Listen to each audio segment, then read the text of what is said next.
प्यारे साथियों, मित्रों, दोस्तों, भाइयों बहनों, आप सभी को मेरा प्यार भरा नमस्कार, जोहार।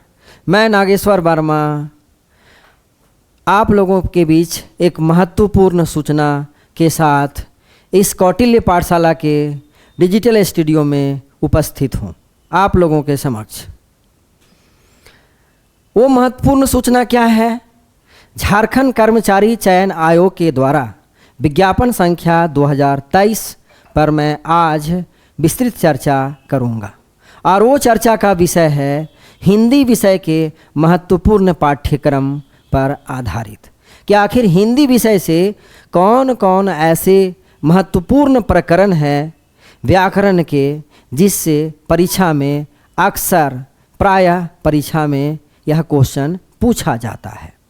और ये आरक्षी प्रतियोगिता परीक्षा 2023 बैकलॉग एवं नियुक्ति परीक्षा से संबंधित है।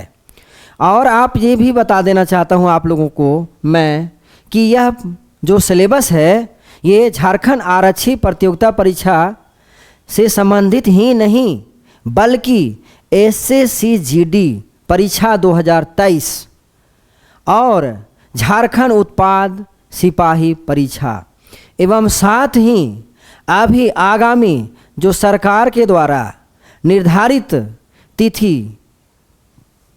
कर दी गई है, क्या है, झारखंड सचिवालय परीक्षा, उसके लिए भी यह महत्वपूर्ण और कारगर यह प्रकरण साबित होगा। तो चलिए देखते हैं बिना समय गवाए हुए कि आखिर कौन कौन से यह महत्वपूर्ण प्रकरण है हिंदी विषय से संबंधित जो हमें पढ़ना है और पढ़ करके सफल होना है, परीक्षा में अधिक से अधिक अंक हासिल करना है। इसके बारे में हम लोग आज चर्चा करेंगे।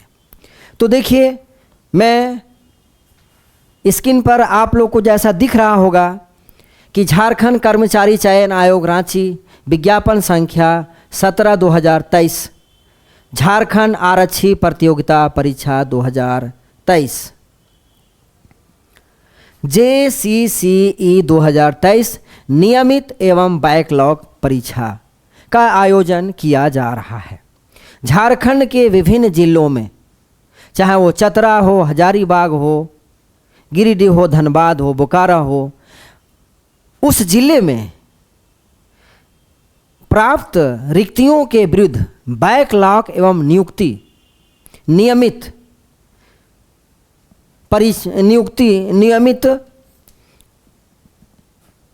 सीट के विरुद्ध यह परीक्षा का आयोजन किया जा रहा है।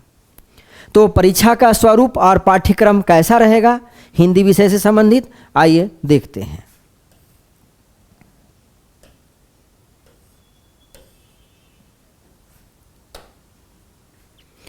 दोस्तों, सबसे पहले हम लोग ये जानेंगे कि यह जो परीक्षा है 3 चरणों में ली जाएगी। यह परीक्षा 3 चरणों में ली जाएगी। और पहला चरण क्या है? शारीरिक दक्षता परीक्षण। अभ्यर्थी को शारीरिक दक्षता परीक्षण पास करना अनिवार्य है। दूसरे चरण की परीक्षा होगी, उसे चिकित्सीय जांच परीक्षा पास करना जरूरी है।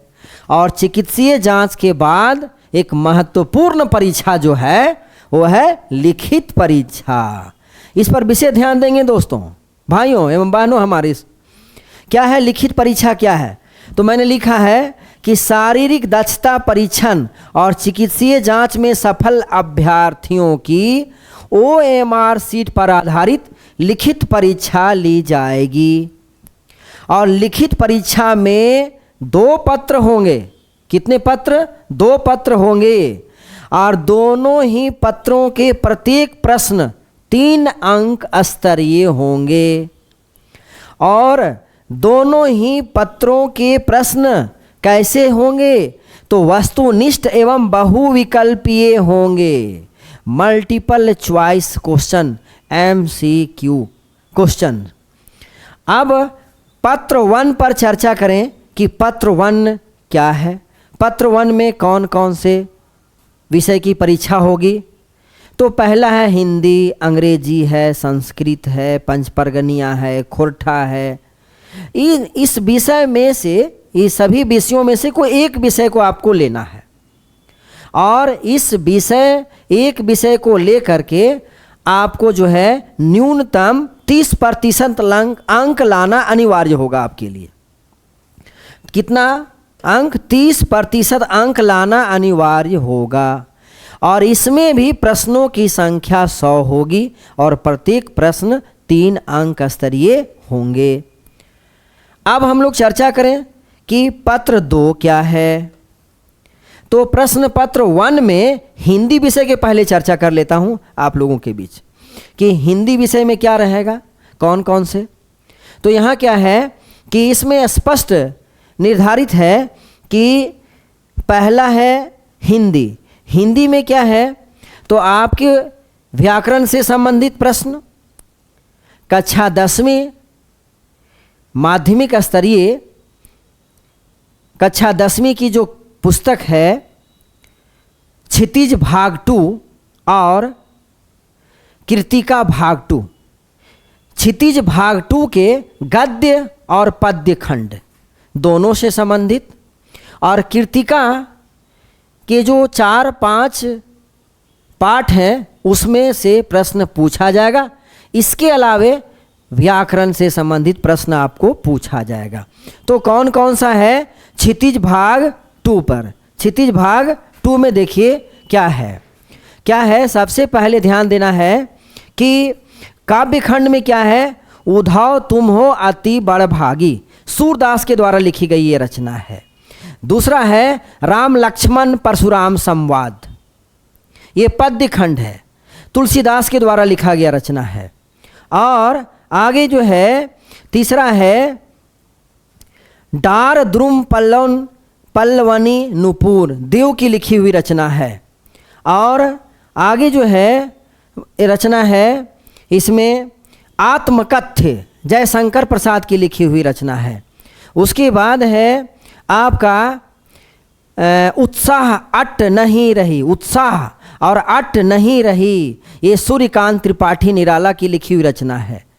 और है अगला काव्य है फसल और यह दंतुरित मुस्कान, गिरिजा कुमार माथुर की लिखी हुई रचना है। कन्यादान ऋतुराज के द्वारा लिखी गई रचना है। संगतकार मंगलेश डबराल के द्वारा लिखी गई रचना है। उससे संबंधित प्रश्न पूछे जाएंगे। और गद्य खंड में क्या है तो नेताजी का चश्मा स्वयं प्रकाश के द्वारा लिखा गया ये कहानी है। बाल गोविंद भगत राम वृक्ष बेनीपुरी के द्वारा, लखनवी अंदाज जसपाल के द्वारा, मानवीय करुणा की दिव्य चमक सर्वेश्वर दयाल सक्सेना के द्वारा। और एक कहानी यह भी मनु भंडारी के द्वारा है लिखा गया रचना। एक स्त्री के विरोधी कुतर्कों का खंडन महावीर प्रसाद द्विवेदी के द्वारा लिखी गई रचना है। और नौबत खाने में इबादत यतीन्द्र मिश्र के द्वारा लिखी गई रचना है। और एक अंत है क्या अंतिम संस्कृति भदंत आनंद कौशल्यान के द्वारा लिखी गई रचना है। इससे संबंधित प्रश्न पूछा जाएगा। और कृतिका भाग 2 में है माता का आंचल, बहुत ही बढ़िया प्रकरण है, शिव पूजन सहाय के द्वारा जो लिखा गया है। जॉर्ज पंचम की नाक कमलेश्वर जी के द्वारा लिखा गया रचना है। साना साना हाथ जोड़ी मधु कांकरिया की लिखी हुई रचना है। और यही ठैया झूलनी हेरानी हो रामा शिव प्रसाद मिश्र रुद्र के द्वारा लिखा गया ये है। और मैं क्यों लिखता हूँ आज्ञे, जिनका पूरा नाम क्या है सच्चिदानंद हीरानंद वात्स्यायन अज्ञे। इसके अलावे व्याकरण से संबंधित आपको परीक्षा में प्रश्न पूछा जाएगा। तो मैं विस्तार से अब पत्र 2 में चर्चा करूंगा और कौन कौन से ऐसे व्याकरण से प्रश्न पूछा जाएगा उसको भी मैं अभी बताने जा रहा हूं। देखिए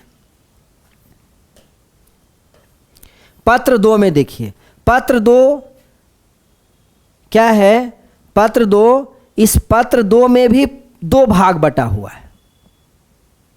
पत्र 2 में भी 2 भाग बटा हुआ है।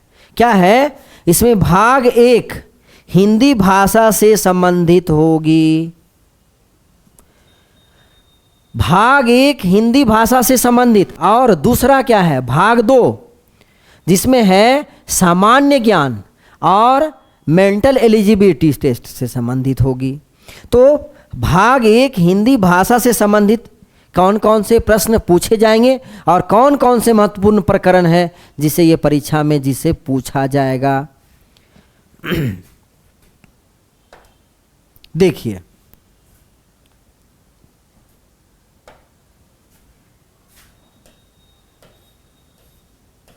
हिंदी विषय का पाठ्यक्रम बहुत ही विस्तार से देखेंगे सभी दोस्तों। क्या है हिंदी विषय का पाठ्यक्रम क्या है? देखिए, पहला है अनुच्छेद आधारित प्रश्न रहेंगे। उसमें कौन कौन से रहेंगे? पहला है अपठित का गद्यांश, अपठित गद्यांश, और दूसरा है क्या अपठित काव्यांश, अपठित काव्यांश माने गद्यांश और पद्यांश दोनों से संबंधित कोई एक रहेगा प्रकरण। और क्या है कि 15 या 20 लाइन का आपको कोई महत्वपूर्ण प्रकरण दे दिया जाएगा अनुच्छेद, उससे संबंधित 5 प्रश्न आपको पूछे जाएंगे व्याकरण कोटि के संबंधित और उससे महत्वपूर्ण समझ से संबंधित प्रश्न पूछे जाएंगे। तो क्या है अपठित काव्यांश और अपठित गद्यांश से संबंधित हो गया। दूसरा है हिंदी व्याकरण से संबंधित, और हिंदी व्याकरण से संबंधित कौन कौन से महत्वपूर्ण प्रकरण है? महत्वपूर्ण प्रकरण तो जानिए आप लोग क्या है? भाषा, लिपि और व्याकरण। भाषा क्या है? भाषा शब्द की उत्पत्ति कैसे हुई? भाषा कितने प्रकार के होते हैं? कौन कौन से महत्वपूर्ण भाषा हैं? अभी हम लोग चर्चा भी करेंगे। राजभाषा, राष्ट्रभाषा और सांकेतिक भाषा। हिंदी को राजभाषा की दर्जा कब मिला, इस पर चर्चा करेंगे। तो भाषा, लिपि और व्याकरण पर चर्चा करेंगे। लिपि क्या है? व्याकरण क्या है? आखिर व्याकरण पढ़ने से क्या, कौन सा व्याकरण पढ़ने का क्या उद्देश्य है? और दूसरा है वर्ण विचार। वर्ण विचार से संबंधित वर्ण क्या है, वर्ण के कितने भेद हैं? तो वर्ण में के 2 भेद हैं, स्वर वर्ण और व्यंजन वर्ण। तो स्वर वर्ण के भी कौन कौन से भेद हैं? व्यंजन वर्ण के भी कौन कौन से भेद हैं?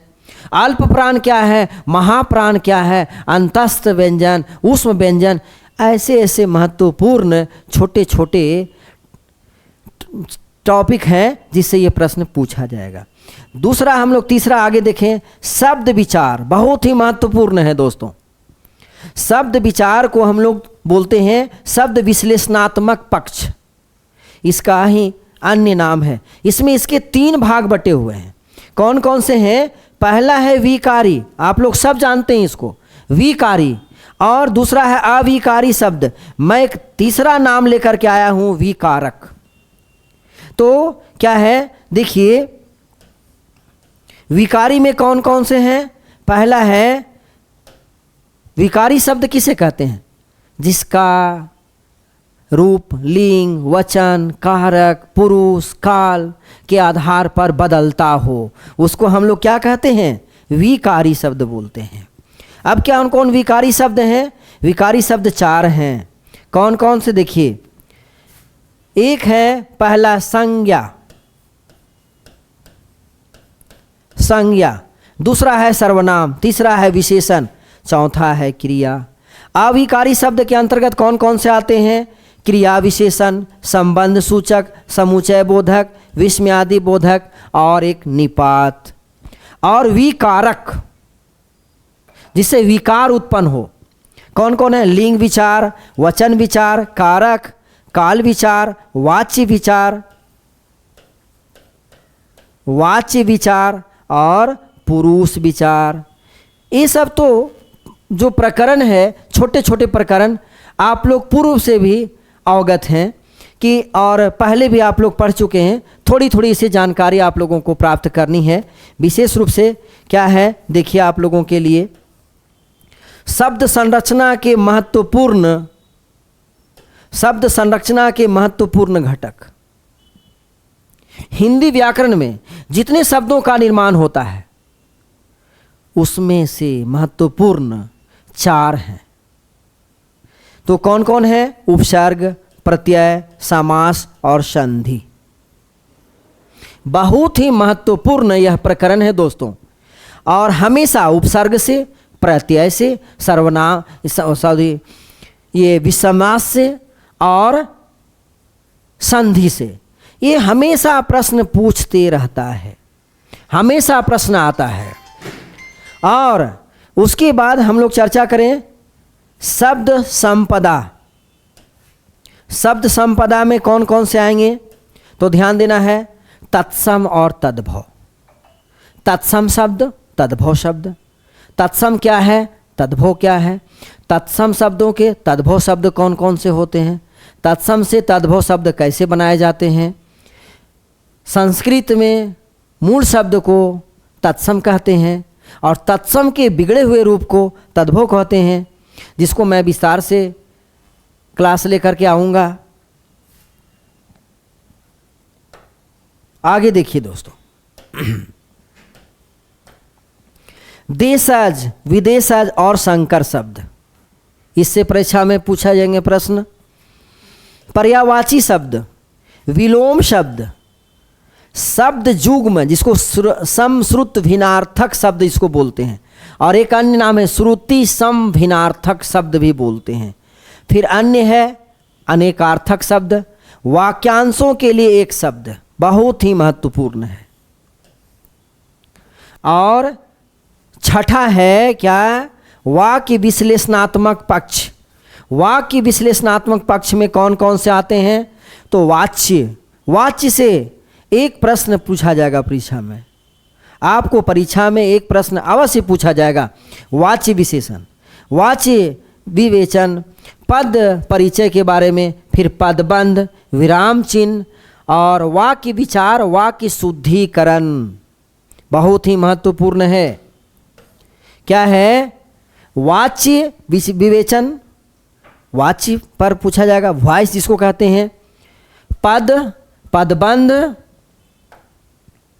और विराम चिन्ह, वाक्य विचार, वाक्य शुद्धिकरण। वाक्य शुद्धिकरण क्या है? कारक, लिंग, वचन, कारक के आधार पर वाक्य का हम कैसे शुद्ध करेंगे, शुद्ध वाक्य कैसे लिखेंगे, इस पर चर्चा करेंगे। और आएगा ये परीक्षा में अवश्य एक प्रश्न रहेगा इस चैप्टर से। आगे महत्वपूर्ण है क्या? देखिए, वर्तनी शुद्धिकरण, जैसे अंधकार, अंधीकृत,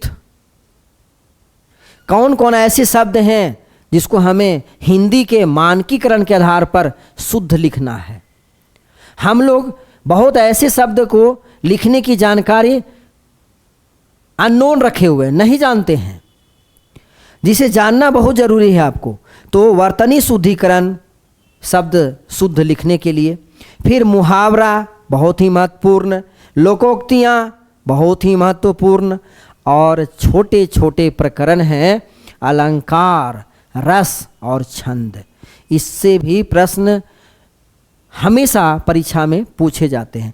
तो वास्तव में अलंकार और रस तो बहुत बड़ा टॉपिक है दोस्तों, लेकिन आपको अलंकार, काव्य की शोभा बढ़ाने वाले शब्द को क्या कहते हैं? अलंकार कहते हैं।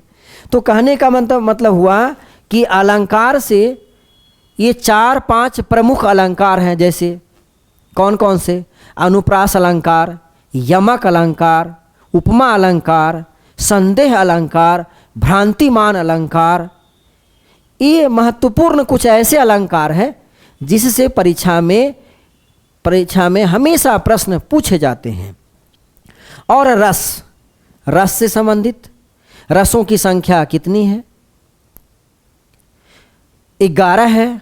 भरत मुनि के नाट्यशास्त्र के अनुसार 9 है रसों की संख्या। वो कौन कौन से रस हैं? श्रृंगार रस हैं, करुण रस हैं, विभत्स रस हैं। तो ये सब कुछ महत्वपूर्ण रस हैं, उससे भी संबंधित परीक्षा में प्रश्न पूछे जाते हैं।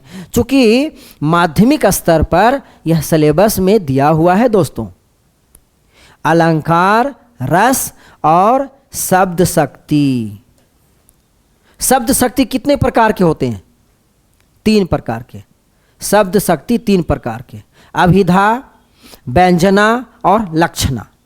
अभिध्यार्थ, व्यंग्यार्थ और लक्ष्यार्थ इसको कहते हैं। तो ये शब्द शक्ति पर भी महत्वपूर्ण मैं एक बार इस प्रकरण पर मैं लेकर के जरूर एक बार कक्षा में आप लोगों के साथ उपस्थित होऊंगा। तो देखिए दोस्तों, ये सभी महत्वपूर्ण प्रकरण हैं जिससे झारखंड आरक्षी प्रतियोगिता परीक्षा 2023 में प्रश्न पूछे जाएंगे। और अक्सर ऐसे पद आपको पढ़ करके जाने हैं और ज़रूर तैयारी करनी है आपको।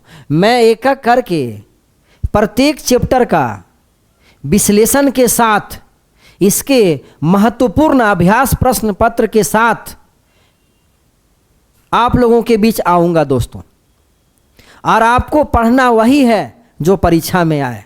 मैं वही बताऊँगा आपको जो परीक्षा में 100% मैं दावे के साथ कहता हूँ कि वही प्रश्न आपको परीक्षा में पूछा जाएगा जो मैं आपको बताऊँगा।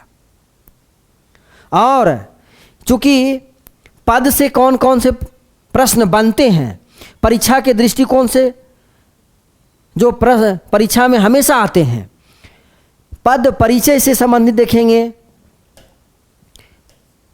वाच्य से देखेंगे, और जैसे देखिए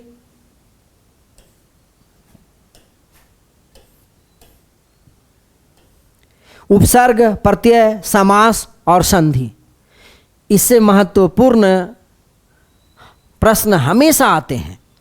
तो उपसर्ग पर विस्तृत जानकारी प्राप्त करेंगे, प्रत्यय पर, समास पर और संधि पर भी। तो आज मैं आप लोगों के बीच हिंदी विषय के कुछ महत्वपूर्ण पाठ्यक्रम के साथ उपस्थित हूँ और मैं बता भी दिया कि ऐसे ही प्रश्न हमेशा परीक्षा में पूछे जाएंगे। तो आज मैं इतना ही सिलेबस पर चर्चा करके अपनी कक्षा को समाप्त करता हूं दोस्तों। यदि आपको ये पढ़ने के बाद इसका सिलेबस समझ में आ गया होगा तो इस कौटिल्य पाठशाला चैनल को आप सब्सक्राइब जरूर करेंगे, अपने दोस्तों के बीच साझा जरूर करेंगे और उसे लाइक ज़रूर कर देंगे, क्योंकि आप लोगों का एक लाइक, एक सब्सक्राइबर हमें हिम्मत और अंदर से मजबूती देता है दोस्तों। और मैं पुनः उसी दमखम के साथ, जोश खरोश के साथ आप लोगों के बीच स्टूडियो में उपस्थित होता हूँ। तो आप इसे ज़रूर, इस चैनल को सब्सक्राइब करेंगे और लोगों के बीच शेयर करेंगे, इसे लाइक करेंगे। धन्यवाद।